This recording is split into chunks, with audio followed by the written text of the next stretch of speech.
Okay, so last time we learned Shar Yichud HaMais. We started this concept of the next gate of the Chovos HaLeVovos, which is the gate of focusing on purity of action, on sort of redirecting everything that we do, the mitzvahs that we do, to be pure and to be inherently focused on the right reasons, to sort of not be that robotic type of person that is lacking the right sensitivity, the purity that one that's really required for those mitzvos that are connected to the heart and connected to the thoughts.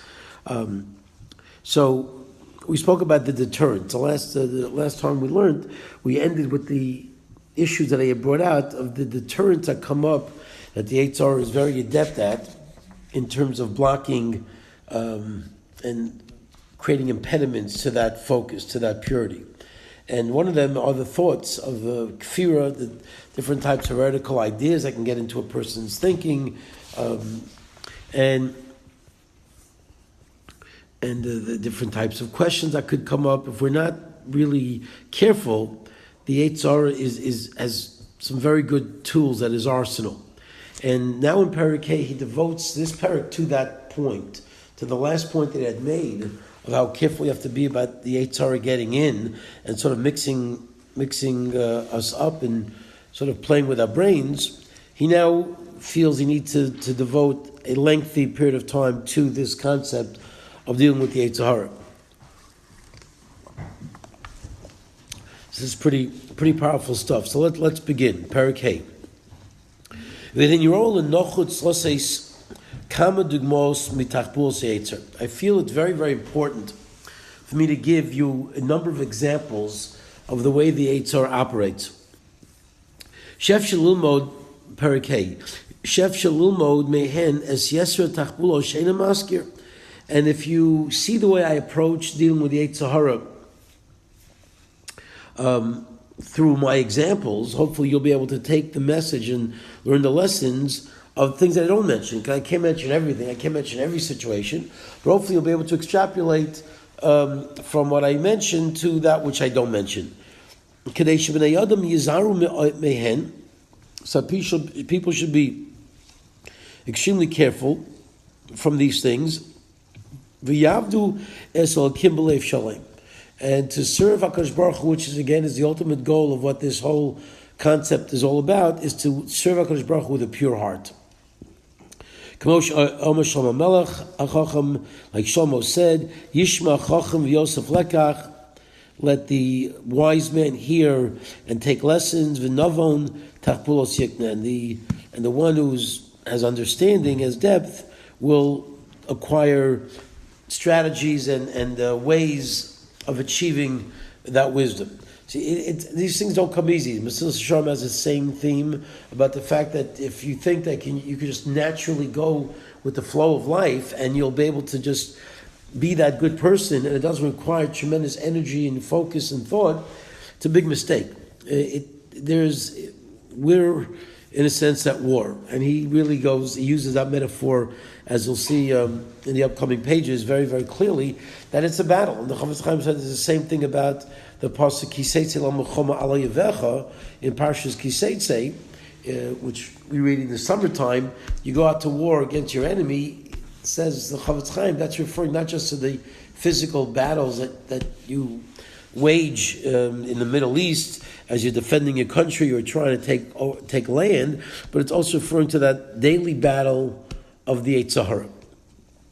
Let's see what this Yatzer is all about. And this is what I'd like to sort of offer as a introduction to this concept. Ben Adam, and he waxes a little poetic here, a little different style than he normally uses. Ben Adam, he says, okay, son of man, Alech Oladas, it's upon you to know Ki Asone Achi Gadol Sheshucha Bol Mazeh Yitzrucha. The greatest enemy, the greatest hated force that you have in your life that is literally out to get you. And again, we need to have thick skin, because if we're a little thin-skinned, we can start getting paranoid about this, because it's a little frightening. But the good news is, hopefully we can get to the good news. The good news is that we can be victorious. This is not a losing battle. This is not a losing proposition. It's a winning proposition. If we know what the enemy is, we know how it operates, and we're able to gird ourselves and prepare ourselves with the proper arsenal, then this is a winning proposition. But it gets a little overwhelming at the beginning because he lays it on very thick about what the enemy is all about. So this is your greatest enemy, your greatest hated one in the world is your Yetzer Hara. And just parenthetically, he doesn't talk about this, but the irony is that we desperately need a Yetzer Hara, because if we didn't have a Yetzer Hara, we'd have no reason for existing. So while yes, it's the greatest enemy in a sense, it's also the greatest gift that HaKadosh Baruch Hu has given us, because HaKadosh Baruch Hu doesn't hate us, doesn't give us an enemy to defeat us so that we can be vanquished. That's not the point. The point is that we want to be able to emerge victorious so we can earn what we ultimately are longing for and yearning for, and that's Olam Haba. So the only way to get to Olam Haba, ironically, is to face down this enemy and win. So it isn't like, oh, so God, take him away from me completely. If we're not in battle, then we're not alive. So that's just the nature of the beast. So we have to sort of accept this reality. That's why we're here, to engage in this battle and win this battle. But let's not kid ourselves. There is an enemy that is lurking out there in no uncertain terms. And it's not only lurking, says the Chovos HaLeVovos, he continues, Hanosuch bekochos nafshecha u'mu'urav b'teva ruchacha. He is completely mixed into the powers of your soul, and also involved, the mu'urav, also really another language of being mixed in and joined with the nature of your soul. This Yetzer Hara is becomes part of you. He or she, I guess, however you want to look at it, is completely interwoven to your nature, to your personality, to everything about you. He leads and guides with you in partnership your senses, agashmim, your physical senses, and your spiritual senses. So he's part and parcel of everything that you do. That guide and control the secrets of your soul and the most hidden parts of your private feelings. The Yetzer Hara is right there with you. So it isn't like you can really hide anywhere. He knows you as well as anybody in this world knows you. He gives you advice in every movement that you make. Both that are revealed and that are secret. That he does with your agreement, with your acquiescence. In a sense, you sort of have to bring him in to some of the things that you're doing, because part of the Yetzer Hara is just a physical drive that literally we need to, allow us to survive and to live. He's lying in wait to seduce you b'chol psia upsia. At every step, this Yetzer Hara is lurking to try to lure you into sin. Ati yoshe, you sleep, ve'eno nishvei mimenu. Okay, but you're not protected from him. Vu'er u'misnakel orelcha. He's awake, you're sleeping, and you're sort of feeling everything is nice and innocent. No. He's awake and he's waiting. U'misnakel orelcha, and he's really waiting to hurt you. Atam salimenu, you make, there's nothing to be concerned about. You sort of hide your eyes from this individual, from this power, from this force. But he's not moving away from you. You might be sort of avoiding him and not recognizing what he's about, but he's not avoiding you. He's got his eyes on you 24/7. He gets dressed up and appears like a close friend. He gets beautified and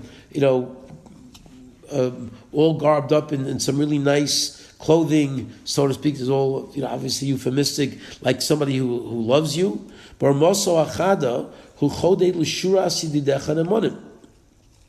With his very sharp cunning, he appears like one of your trusted friends.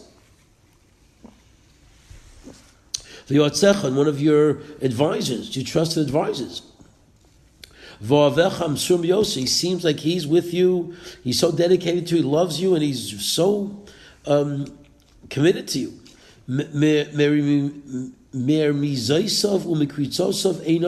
From the movements and the gesticulations of the eyes.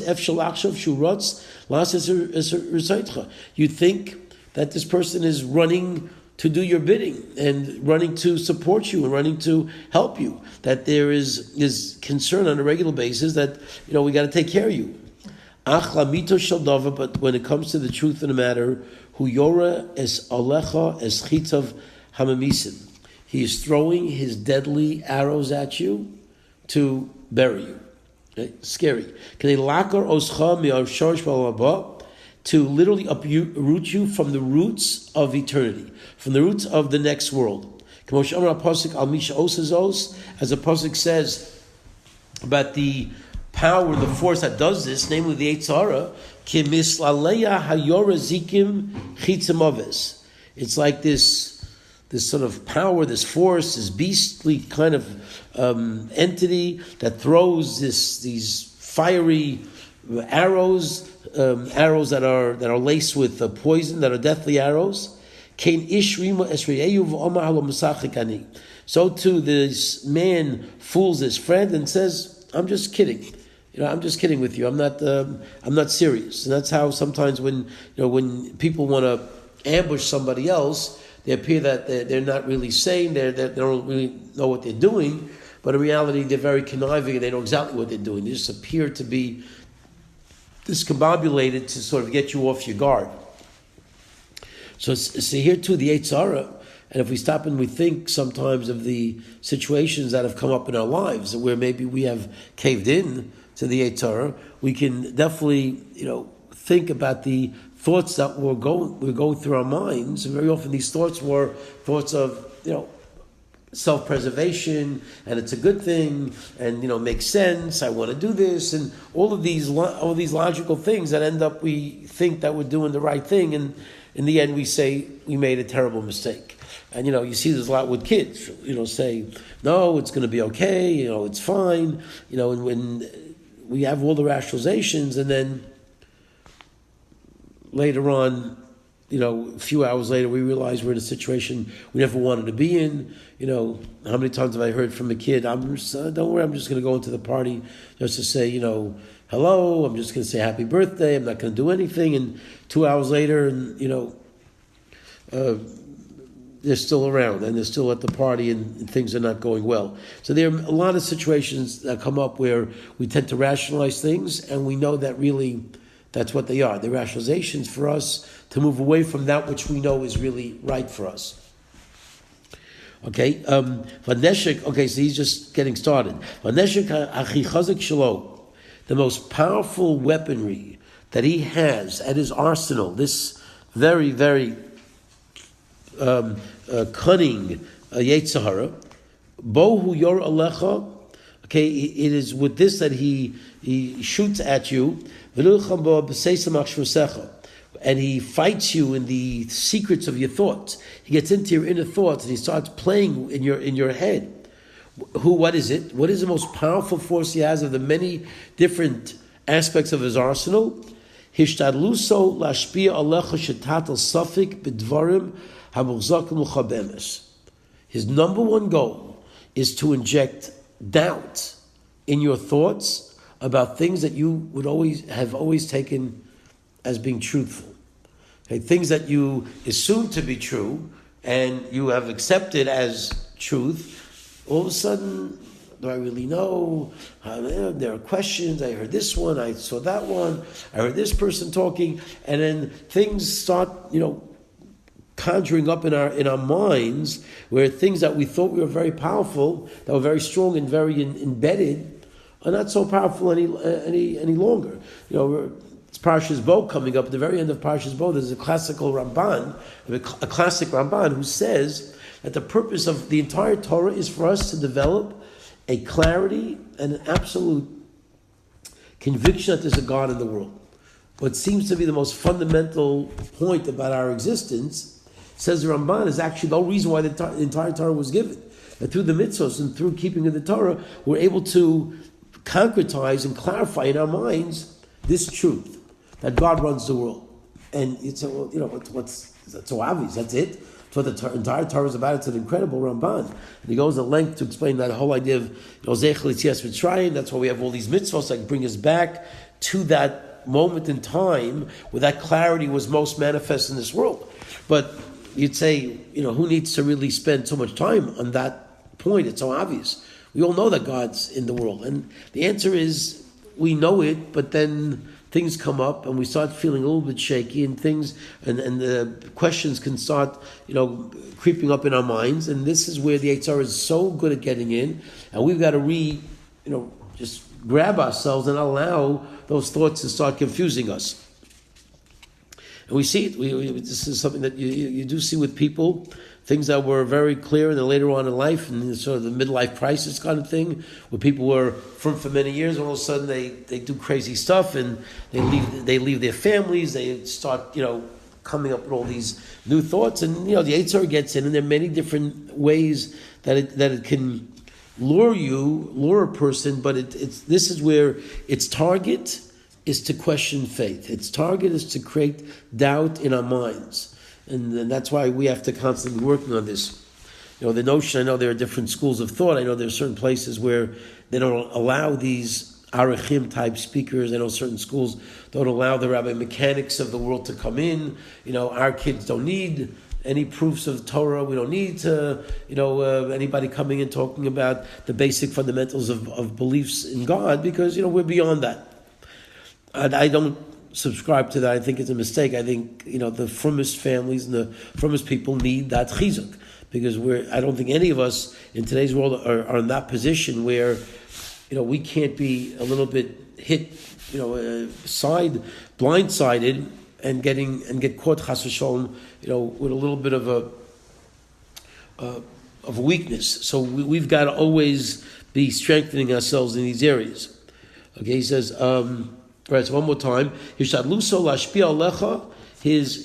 desire is to impress upon the individual to put doubt in places where things were used to be very clear and very true. To start chipping away at those things which are very, very, again, clear in your mind. To mix up your thoughts, bedeos kozvos, with deceitful thoughts, for kushish level, and questions of stupidity. And then all of a sudden these questions start coming up in our minds. And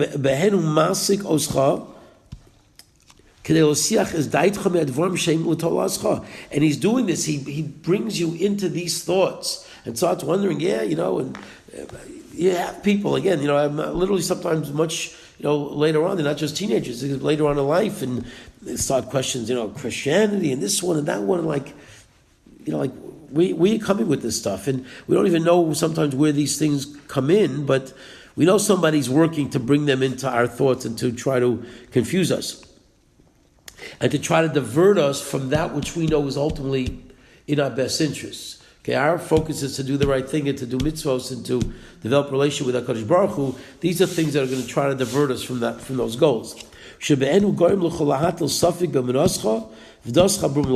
And with these, the intention is to bring doubt into your belief in God and to your religion, which till now was very, very strong and very clear for you. And if you're careful from the Yatzer,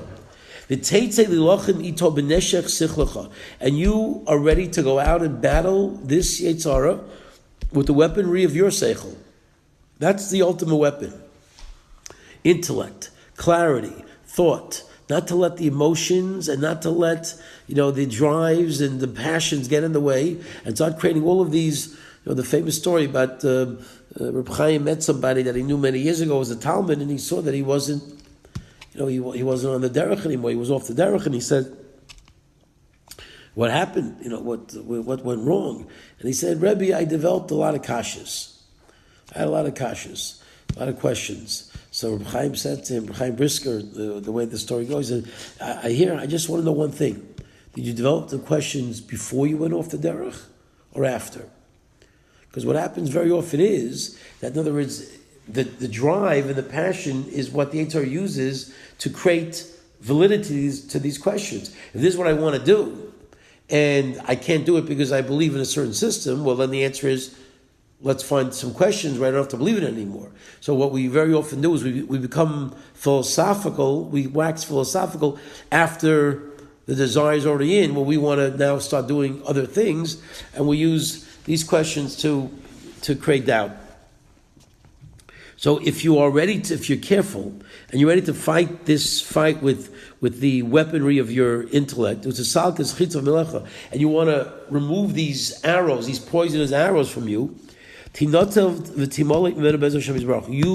can be successful, and you can't escape the clutches of this enemy with HaKadosh Baruch Hu's help. Of course, that's always necessary. We can never do anything without Siyata D'Shmaya. So we're going to need HaKadosh Baruch Hu's help. The good news is HaKadosh Baruch Hu says He's going to help us, and He will make sure we will be successful. But if you give over your behavior and conduct to Him, you sort of follow His ways, and you are drawn after His will, He will not let go until He has got you out of both worlds. Interesting. This is a concept that we see many times, is that when a person is trapped with his Yetzer Hara, it's not just that he loses the next world. That person loses this world too. Because when we are slaves to our passions, we're not enjoying this world. It might look like we're enjoying this world. It might look like we're on the fast lane and we got the fancy cars and all the parties and all the good stuff, and everybody's dying to have. And it looks like that these people are really enjoying themselves. But you take off the outer trappings, you see what's left underneath is somebody wallowing in just emptiness, because you're never happy. You never have enough. Shalom Melech says if passion is what you're going after, you'll never be satisfied, because no man, no human being, no man or woman dies with even half of their passions fulfilled. So the more you're involved in these things, the more you're going to want to do. It isn't like you're going to actually fulfill yourself with these things. Spirituality gives a person satisfaction. Physicality always leaves one longing for more. So that's why he says you're not just going to lose the next world, you're going to lose this world too. You're not going to be happy in either world. He will uproot you from the roots of this world and the next. As it's written about one of the branches of what this evil inclination uses to do his work, about one of the soldiers of the army, of the vast army that this Yetzer Hara has at his arsenal, and this in particular is referring to women, and obviously can go both ways, but he's talking to men here, and be careful of the sexual lures that are out there, that are entrapping people all the time. Ki rabim chalalim, says the pasuk in Mishlei. Shol Melech writes, Ki rabim chalalim hipila. She, the sexual drive, has many casualties in its wake.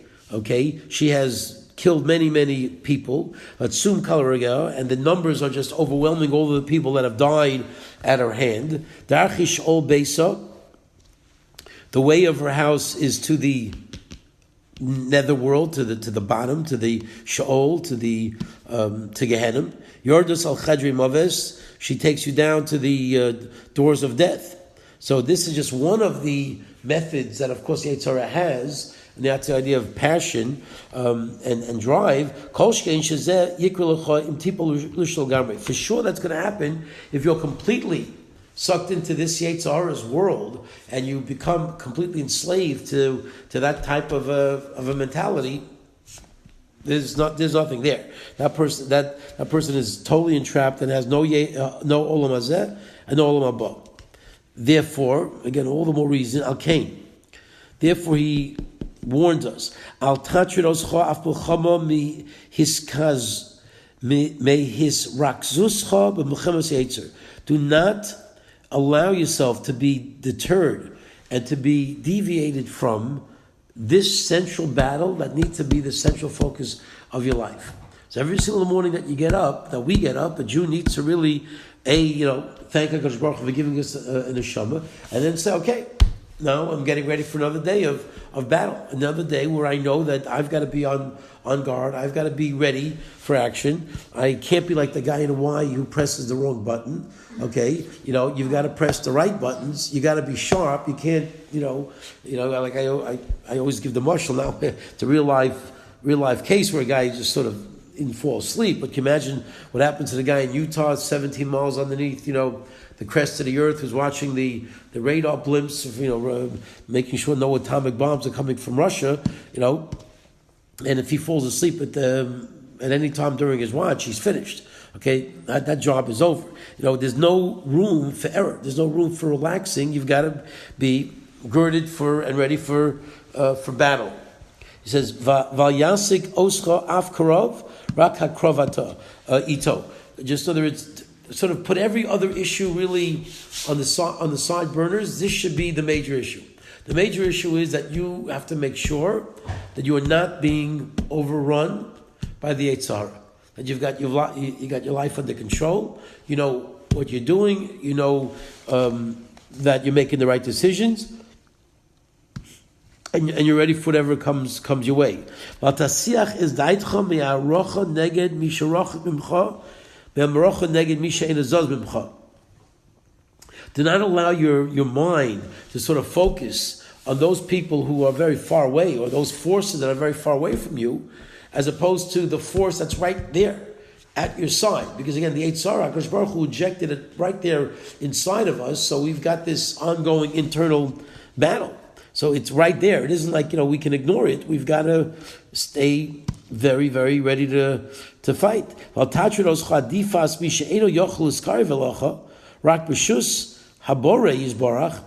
Do not be, again, deterred from anybody coming and sort of pushing the way into your life.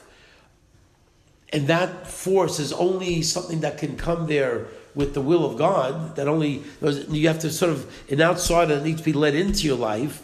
Don't spend too much time on that, because it's right now at a distance. And you're not sure it's going to be an issue. And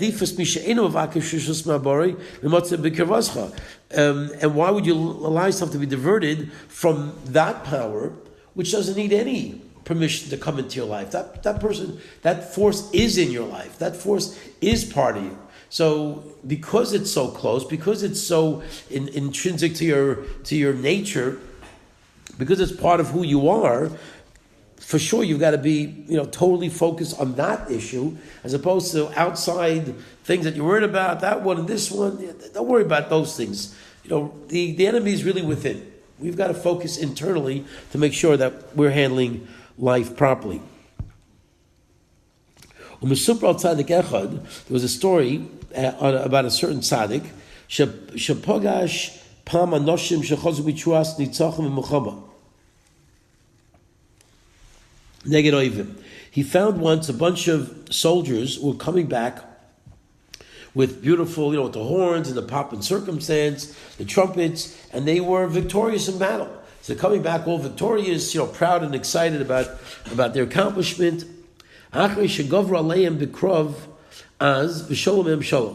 Okay, right after they overcame a major battle, and they brought back a lot of spoils. They brought back a lot of wonderful booty from the war. So they were all excited. Now we have a chance to split up the spoils. It's all going to be good. Amul matzadik. So the righteous person says to them, Adayin mukdam lochem l'smoach b'nitzachon. It's a little bit too soon for you to be celebrating. Right? We're together? No, we lost a place? Okay, well, I'm on Yud Zayin, the first paragraph in Yud Zayin. Wait, I don't think I skipped anything. Okay. I was looking away for a bit, so then I. Okay, right. You see, what it says it was super al tzadik echad. You have a different volume. The paragraph starts with super al tzadik echad. Oh, okay, that's fine. Okay, I was on one. Okay, so right. I said about the tzaddik that he met this group. I'm going to just skip a couple of lines because we did that. He says, "Amulam tzaddik." So the tzaddik says to them, "Adayin muktam lechem." It's a little bit too soon for you to be celebrating victory. You haven't won anything yet. Why not? You only won the small battle, and you have spoils from the small war. But now comes a really big war. So you haven't won anything. What are you getting all excited? You've got, I can imagine, if sports metaphor, I can imagine it's the first game of the World Series, and you win the first game, and right away everyone's on the mound, and they're carrying the players on their shoulders. What are you doing? You just won one game. You got 3 more games to win. You haven't won anything yet. You won one game. It's a best of 7. So you got to win 4 games before. So what are you doing? So everyone would start wondering. So he's saying, I don't get your whole jovial mentality. You've got a major war that you still have to fight. He says, Sholu Osan Oshim. So the people coming back from war said, what are you talking about? What kind of big war do we still have to fight? What are you talking about? There's no other enemy out there. Is there? The tzaddik answered, oh yes, there is. It is a battle of the Yatzer, the Hara, and it's many hosts and many soldiers and many different weaponry at its arsenal that you have to battle. And you can look at it from many different ways, but certainly in a modern sense of what we see about people who win a lot of spoils very quickly, right? Somebody celebrating because they have a winning lottery ticket, right? We're all thinking that's really great, but are you going to be smiling and happy in 5 years from now? Okay, what happens to so many people who win the lottery that their winnings, their millions, causes them such heartache and such misery and broken families and fights and who knows what. So you're thinking you're being very short-sighted to think that by picking the 6 right numbers, that was your big challenge. The big challenge is having a bunch of millions very quickly and knowing how to use it wisely and not falling prey. And here too, you have a lot of spoil, but now what are you going to do with it? The real battle is making sure you don't fall prey and become a slave to the very spoils that you fought so hard to get. They might end up beating you. They might end up overwhelming you, and it's that very wealth that can end up becoming your downfall. So be careful. So look, my brother, look how incredible the power of the Yatzer is. You've got to really give it the proper credit. You got to respect it. Okay, because every other enemy you have, if you beat up, right? I'm sure you've seen little kids who try to fight the bigger kids. So how many times will a little kid try to attack eventually the big kid pushes them back again and again and again, and you recognize I'm not going to win this one. Okay, so let me try to pick on somebody my own size. This is not going to work. So most cases, when you defeat somebody soundly 1, 2, 3 times, the person gets the message. Let me find a different place to do battle. Generally, that enemy will leave you alone. It will not come upon that person's thought process to keep fighting. What am I? I'm not winning, so there's no point. That's your typical enemy. That's your typical person who you're stronger than. He clearly has been proven to his intellect that your force and your power is greater than his. So he's not going to, bark up the wrong tree. Therefore, he gives up hope from defeating you and from overwhelming you. And you can feel comfortable that you've done enough by just vanquishing him these few times. So goodbye. This enemy is no longer a factor. I've shown him who's boss, and now let's move on in life. You put him out of your mind. That's a typical enemy. But the Yatzer is not like that. It doesn't work that way. He will not be satisfied by losing to you once. The fact that you beat him once is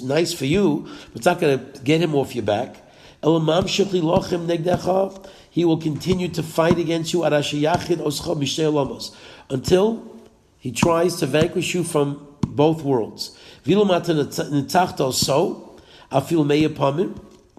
even if you beat him 100 times, which is hopefully what you got to do over 100 days, she's not going to say, uncle. He's not going to say, I give up. He will keep at it. The famous story about the Chovos Chaim, he was in his 80s and he was with a bunch of other rabbis, and somehow there was somebody, maybe some kind of convention or something, and they were being served by some waitress who, I don't know, in the 1920s, how inappropriately dressed could she be, but apparently she was not so appropriately dressed.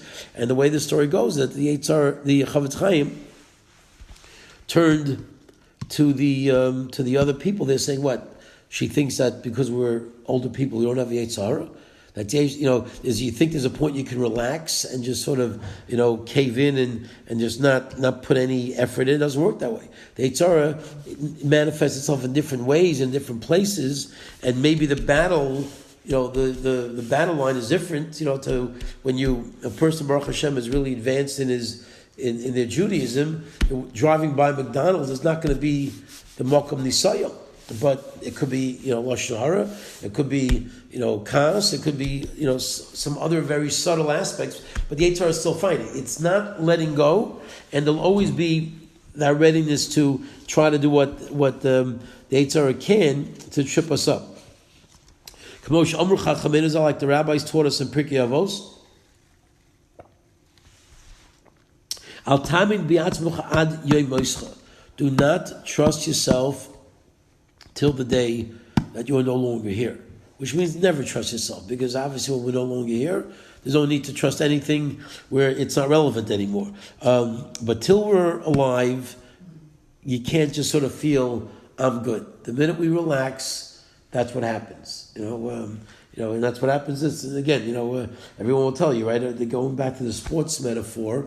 It's not over till it's over. Till the buzzer, till the bell rings or the buzzer goes off, or it's you got 27 outs. That's when the game is over. But till it's over, you never know. And the minute you relax, that's when things start going really haywire. He will not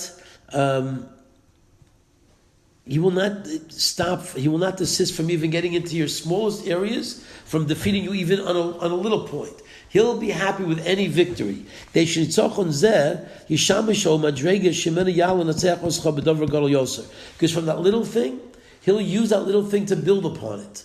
So that's what that incredible story about the Chovos Chaim. He was much older, later on in his lifetime, and it was a freezing cold night in Radin.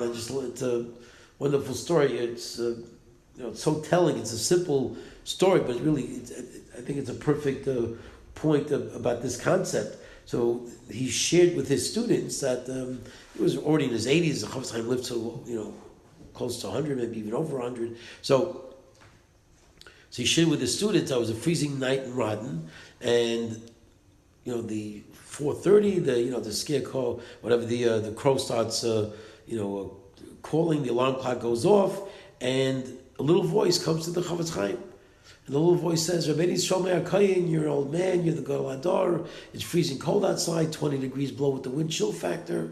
Go just turn over, go back to sleep, press the snooze button, and it's okay. Who's going to miss you? If the Chovos Chaim misses a minyan one day, does it matter? You'll daven by the kaisel today. You'll daven, in the kitchen. What's the big deal? So he says to his students, I turned to that little voice and said, you got a good point. I am old. I'm already in my 80s, and it is freezing cold outside. And yeah, it's true. I actually even have a sniffle. So I hear what you're saying. But let me ask you one question. He says, I might be 85 years old. How old are you? You're over 5,000 years old. You've been at this from the beginning of time. And you're up at 4:30 in the morning telling me not to go to minyan? Says, if you're up doing your job, I can do my job.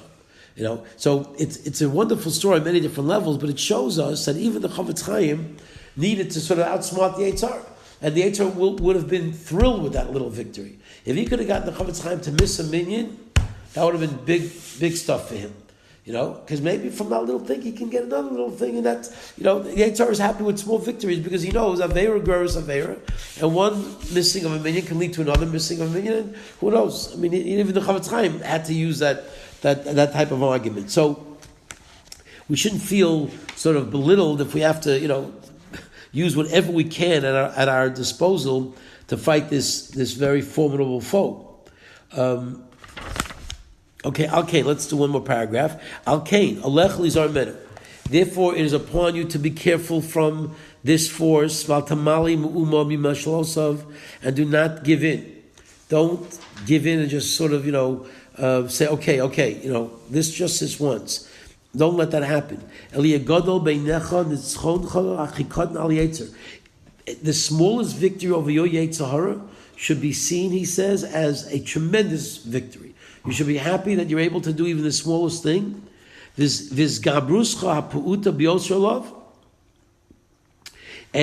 even the smallest gevura, the smallest, now I know a lot of these schools have, Gibor points, for the kids, when you were Gibor, you overcame, you had a test, you could have done something, you didn't do it, my gosh, so you get special, points and prizes for being a Gibor. Well, that gevura can sometimes be on the smallest thing, and it's very, very big. Be also love. Okay, you have to do what you can to not let any victory elude you. So this victory should serve you as a sort of stepping stone and a level, a barometer. Now from there you can win the next battle and a bigger battle. So in other words, you start with small victories, and from the small victories you can start working on yourself to develop bigger victories.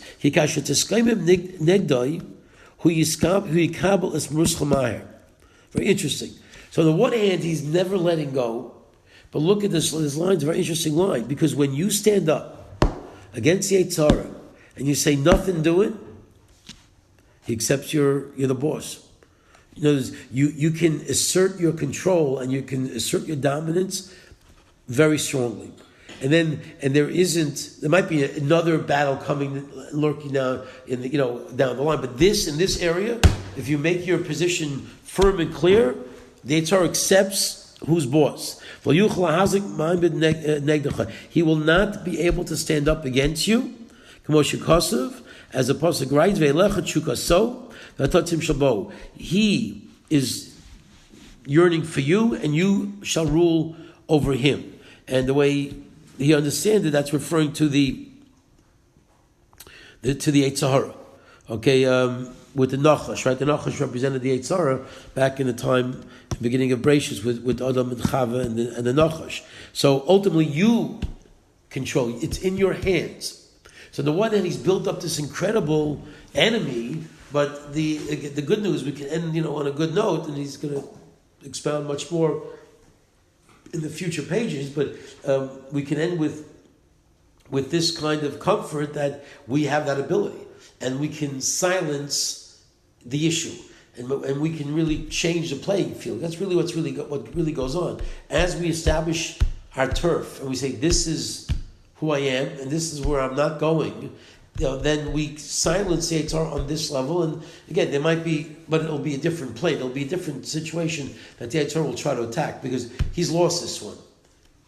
I've asserted who I am, and this is not it's not going to happen. So clearly, being able to sort of really discern who the enemy is, what their language is, and what they are trying to do, and knowing how to sort of outmaneuver it and be just as, if not more cunning than it is obviously very critical. Okay, B'ez Hashem, we'll pick it up in a few weeks.